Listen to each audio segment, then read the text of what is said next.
Grand Rising, Kings, Queens, Gods, Goddesses, multi-exclusive dimensional being Kyle with another exclusive. Today's video is going to be about Aries compatibility with Gemini.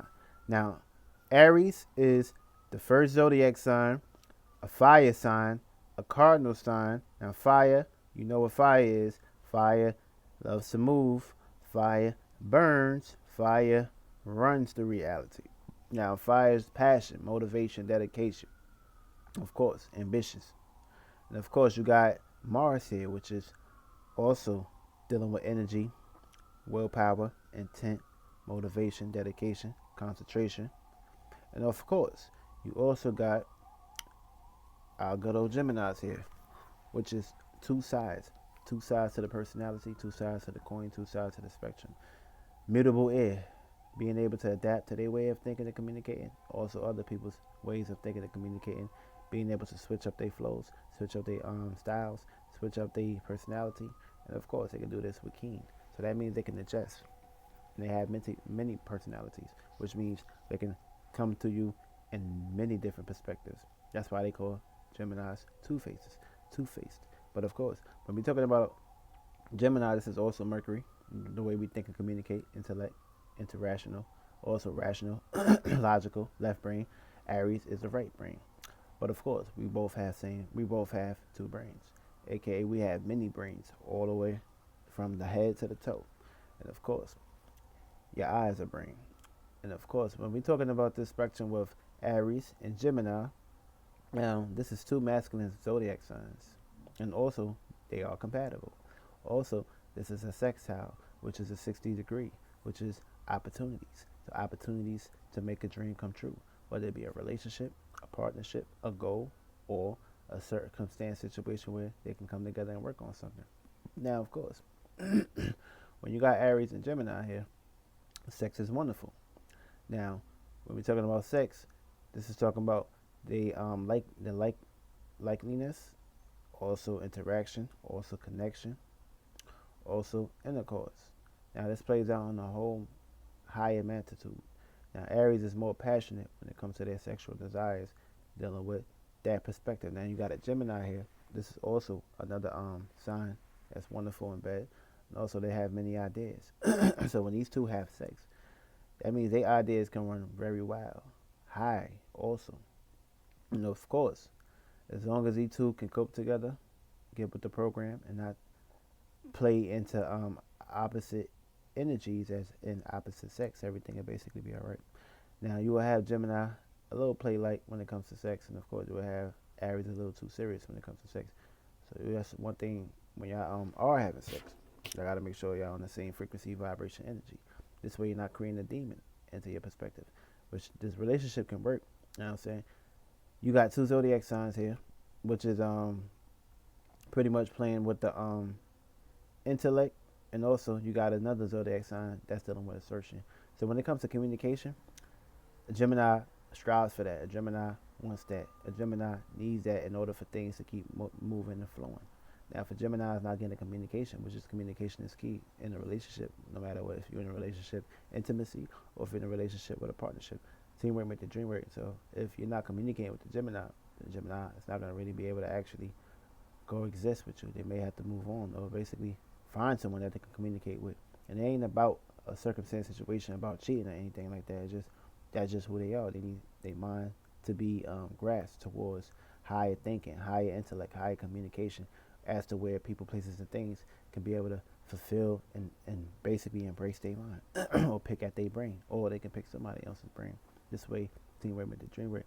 Now, Aries is basically a zodiac sign that's basically more assertive, which means they don't really deal with too much of talking, but they more pursue into actions. Now, the Aries would look at the Gemini like, okay, everything is cool. She can adapt, he can adapt, but this person knows all talk, and I'm just seeing the lips moving. I'm not seeing the actions moving.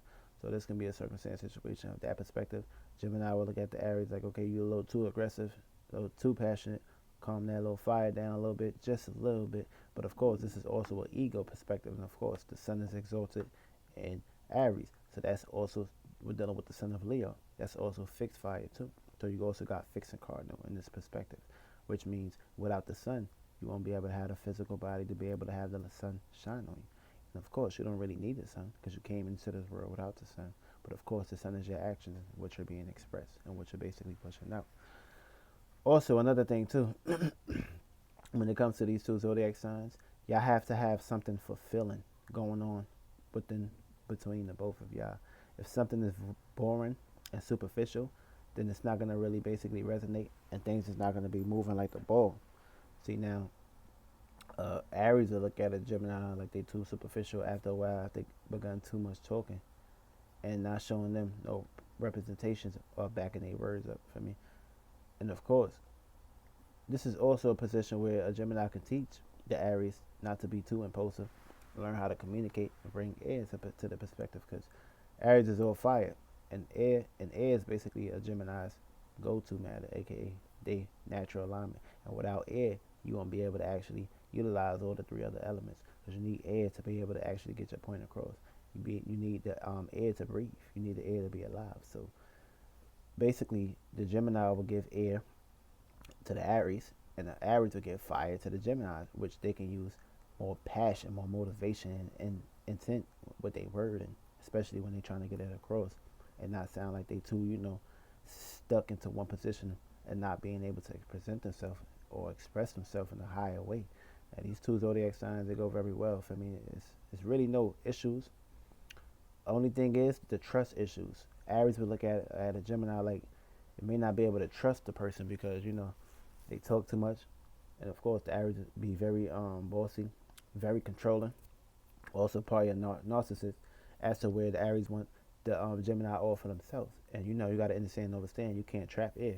Feel me? You also can't trap fire. So these are two zodiac signs that's going to need a space, and space is very important because if your space becomes smothered by two individuals, by two spirits, they're going to get tired of each other.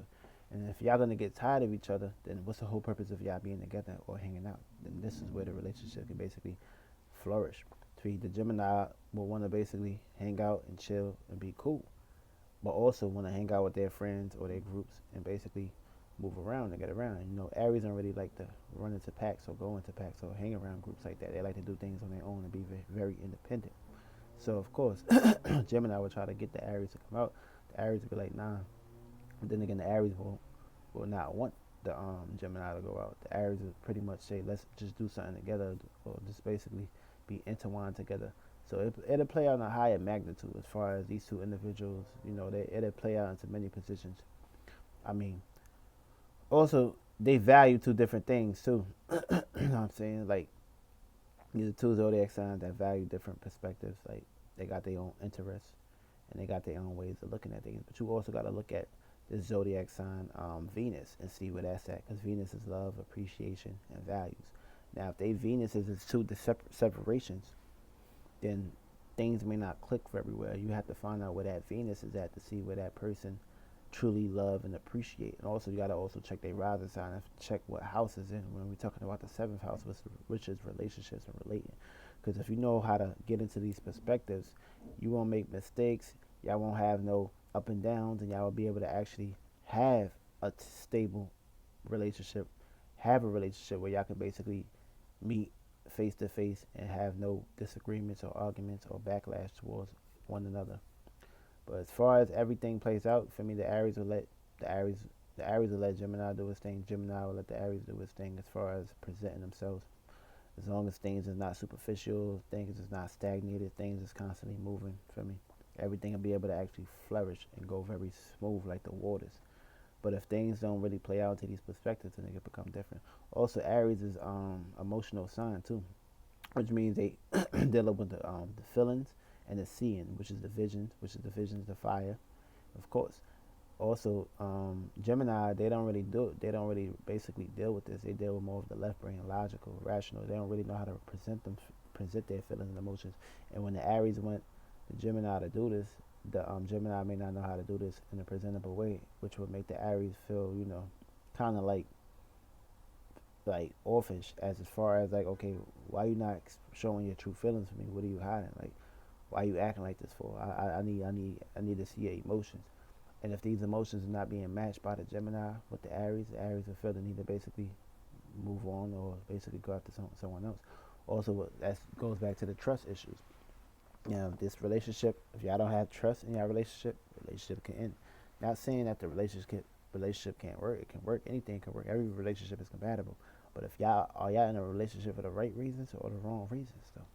Now, if you're on it for a desired purpose or what the society told you, then of course this relationship will not last. But if y'all on some spiritual shit and trying to manifest in life and go from point A to point B to point C very smoothly without any intervenes, everything will work well. All relationships have problems. All relationships have ups and downs. It's how you can better cope with it and be able to actually get across that bridge without having to take any big laps or loops and shit, and everything will basically go smooth. Y'all be able to create y'all spaceship, y'all relationship. Y'all be able to actually go right through that shit with no motherfucking breakdowns, no flat tires, no bricks, no motherfucking barricades and motherfucking crates. Everything is in order. Y'all don't have to keep going to the mechanic shop to figure out situations where y'all gotta fix. Everything will be smooth like jelly on that bread with that peanut butter. And that's basically Gemini